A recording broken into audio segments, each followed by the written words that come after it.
অন্নপূর্ণা যোজনার ভাতা না পাওয়ায় মানবাজার 1 নম্বর বিডিও অফিসে মহিলাদের প্রবল বিক্ষোভ।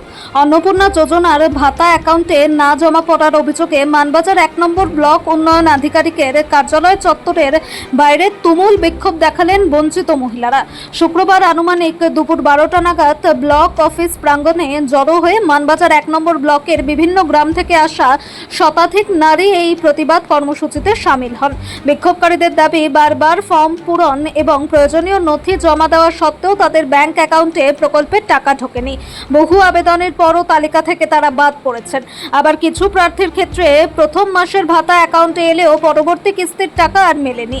অন্নপূর্ণা যোজনার সুবিধা থেকে বঞ্চিত থাকার কারণেই বাধ্য হয়ে তারা বিডিও অফিসের সামনে বিক্ষোভে ফেটে পড়ে আন্দোলনকারীরা। খবর পেয়েই দ্রুত পৌঁছায় মানবাজার থানার বিশাল পুলিশ বাহিনী।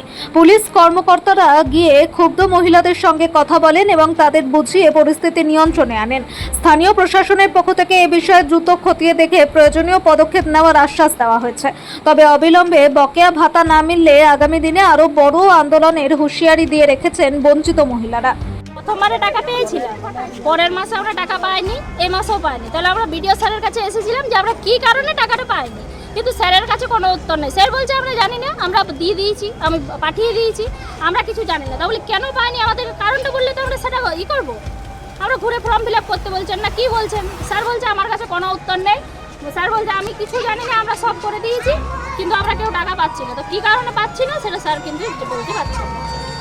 আমরা বলছি তাহলে আমরা 1 মাসও পাইনি, আমরা 3 মাসের মধ্যে আমরা 1 মাসও কোনো টাকা পয়সা পাইনি। মানবাজার এখন ভিডিও স্যারকে বলতে গেলে ভিডিও স্যার বলছে যে আমার চেয়ার আমি ছাড়িয়ে দিচ্ছি, আপনারা বসুন। এটা কি ভাষা হলো না? আমরা কি ভিডিও স্যার চেয়ারে বসতে এসেছি না, আমরা অন্য কোনো সমস্যার সমাধান করতে এসেছি। ভিডিও স্যারের কাছে টাকা তো পাইনি,